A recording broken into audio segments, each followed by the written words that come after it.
pense que l'expérience, la croissance et le progrès vient du plaisir qu'on a dans l'instant et la concentration vient d'elle-même.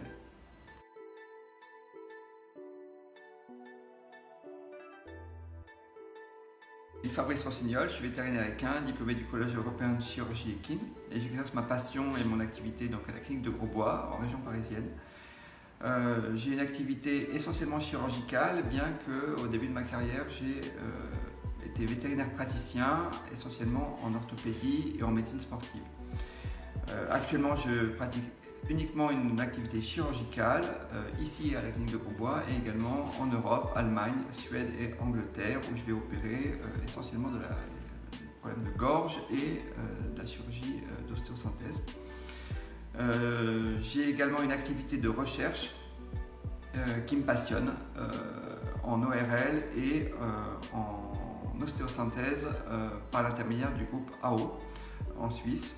Et c'est une activité sans laquelle je n'envisage pas ma carrière, car ma passion est vraiment de progresser et d'être inventif.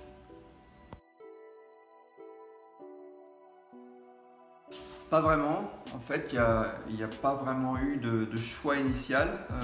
En fait, je voulais être cavalier professionnel et mes parents m'ont orienté vers ce métier-là. Puis j'ai, par le jeu du hasard, de choix peut-être judicieux de temps en temps et puis énormément de travail, mon activité actuellement de chirurgien est devenue comme une évidence, bien que ce n'était pas effectivement une vocation à la base. Par contre, le cheval l'était. Et je trouve dans cette passion un autre moyen d'appréhender le cheval et le cheval de sport. En fait, dans notre métier, donc en médecine vétérinaire et essentiellement en chirurgie, on ne peut que être humble. Parce que dès qu'on prend un excès de confiance en soi, les épreuves, les défis et puis les complications nous remettent immédiatement à notre place. Donc en fait, ce qu'il faut, c'est juste être passionné, continuer à travailler, aimer ce qu'on fait et l'humilité vient avec. Je dis toujours qu'il vaut mieux aimer la chirurgie qu'aimer être chirurgien et rien n'est pire que d'avoir une surestime de soi puisqu'on est immédiatement remis à sa place par la nature et par le jeu de la vie elle-même. En fait, je doute sans arrêt, tous les jours, je dirais pratiquement à chaque instant. Je pense que c'est le propre des gens qui progressent et c'est essentiel. Ne serait-ce que ce matin, j'avais un cas qui n'allait pas exactement comme je voulais et je me suis mis à douter. Qu'est-ce qu'on fait dans ces cas-là?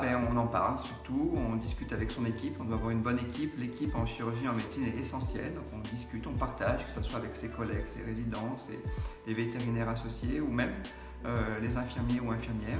Puis on peut appeler des collègues de mon groupe de recherche, on envoie un petit mail, une petite vidéo, un WhatsApp et on leur demande de partager, ont-ils eu déjà cette expérience-là.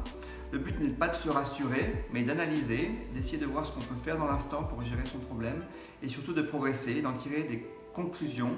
Et ces conclusions doivent nous permettre de progresser et d'être meilleurs chaque jour, chaque année et en permanence. Je pense que la critique, elle est indispensable et elle me motive quand elle est bienveillante. J'essaye aussi d'avoir une autocritique au maximum. Par contre, quand elle est malveillante et stérile, elle me passe complètement au-dessus.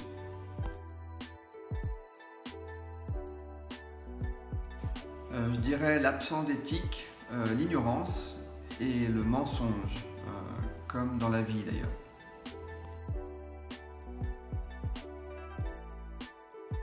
Eh bien plutôt bonne, de par cet aspect compagnonnage qu'on a de plus en plus développé, le fait d'avoir des internes, des stagiaires, des résidents et ce partage permanent de l'information.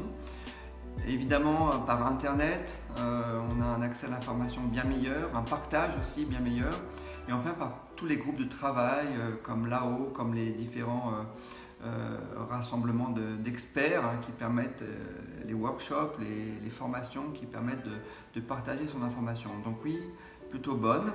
Je trouve que la jeune génération est extrêmement motivée et continue à être motivée pour notre profession. Ça, c'est la première chose.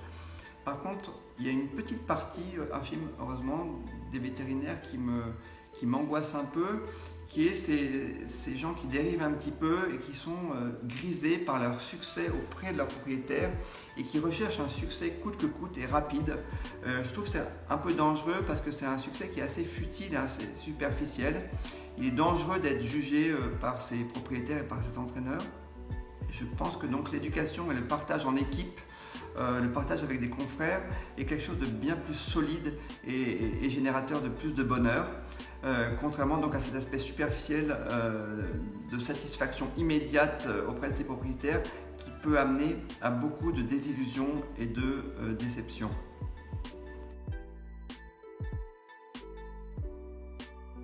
Essentiellement être heureux de progresser, avancer chaque jour, regarder en arrière et voir tout le chemin parcouru et surtout pouvoir partager ce plaisir avec les autres, avec une équipe, avec des confrères.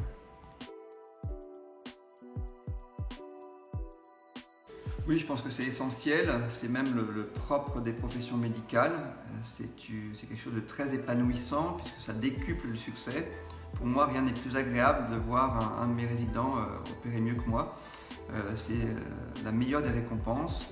C'est gratifiant tant pour celui qui donne que pour celui qui reçoit.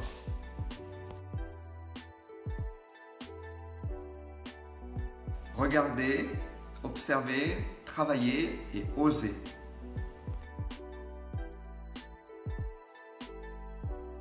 Mes enfants.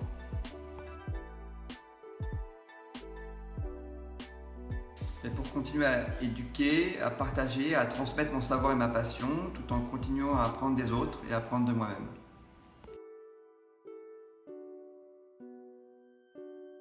Essentiellement pour voir mes potes, boire des coups, se balader, visiter l'Europe, voilà, c'est ça mon rêve de masterclass.